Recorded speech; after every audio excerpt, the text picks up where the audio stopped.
১৭ বছর পর কারামুক্ত সাবেক স্বরাষ্ট্র প্রতিমন্ত্রী লুৎফুজ্জামান বাবর।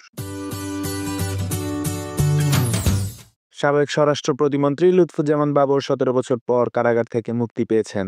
আজ বৃহস্পতিবার বেলা ২টার দিকে তিনি কেরানীগঞ্জের ঢাকা কেন্দ্রীয় কারাগার থেকে বের হয়ে আসেন।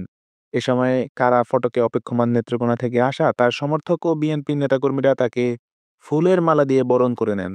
২০০৪ সালের ১ এপ্রিল চট্টগ্রামের সিইউএফএল ঘাট থেকে ১০ ট্রাক ভর্তি অস্ত্রের চালান জব্দ করা হয়। এ নিয়ে কর্ণফুলী থানায় অস্ত্র আইন ও বিশেষ ক্ষমতা আইনে ২টি মামলা হয়।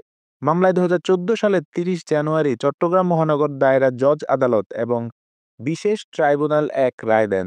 এর মধ্যে অস্ত্র চোরাচালান মামলায় বিচারিক আদালতের রায়ে সাবেক শিল্পমন্ত্রী ও জামায়াত ইসলামীর আমির মতিউর রহমান নিজামী, সাবেক স্বরাষ্ট্র প্রতিমন্ত্রী লুৎফুজ্জামান বাবর, ভারতের বিচ্ছিন্নতাবাদী সংগঠন উলফার সামরিক কমান্ডার পরেশ বড়ুয়া এবং ২টি গোয়েন্দা সংস্থার ঊর্ধ্বতন কর্মকর্তা সহ ১৪ জনকে ফাঁসির আদেশ দেওয়া হয়। অস্ত্র আইনে করা অন্য মামলায় যাবজ্জীবন কারাদণ্ডাদেশ দেওয়া হয় একই আসামিদের। লুৎফুজ্জামান বাবর ১৯৯১ সালে ৫ম জাতীয় সংসদ নির্বাচনে স্বতন্ত্র প্রার্থী হিসেবে নেত্রকোনা ৪ আসন থেকে সংসদ সদস্য নির্বাচিত হন। এরপর ১৯৯৬ এবং ২০০১ সালের ৭ম ও ৮ম জাতীয় সংসদ নির্বাচনে সংসদ সদস্য হন। তিনি বিএনপি জামায়াত জোট সরকারের স্বরাষ্ট্র প্রতিমন্ত্রী ছিলেন। এদিকে লুৎফুজ্জামান বাবরের মুক্তির খবরে নেত্রকোনা থেকে তার সমর্থকেরা ঢাকা কেন্দ্রীয় কারাগারে ভিড় করেন। পরে বাবর কারাগার থেকে মুক্তি পেলে তারা ফুল দিয়ে শুভেচ্ছা জানান।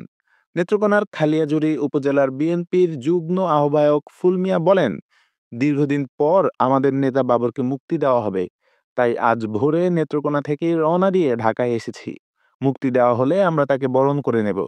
একই উপজেলার মহিলা দলের নেত্রী কল্পনা বেগম বলেন, বাবর সাহেবের মুক্তির জন্য আমরা অধীর আগ্রহে অপেক্ষা করছিলাম। আজ তাকে মুক্তি দেওয়ায় আমরা অনেক খুশি। এতক্ষণ সাথে থাকবার জন্য ধন্যবাদ। নিত্য নতুন সকল ধরনের খবরাখবরের আপডেট পেতে আমাদের চ্যানেলটিকে সাবস্ক্রাইব করে রাখুন।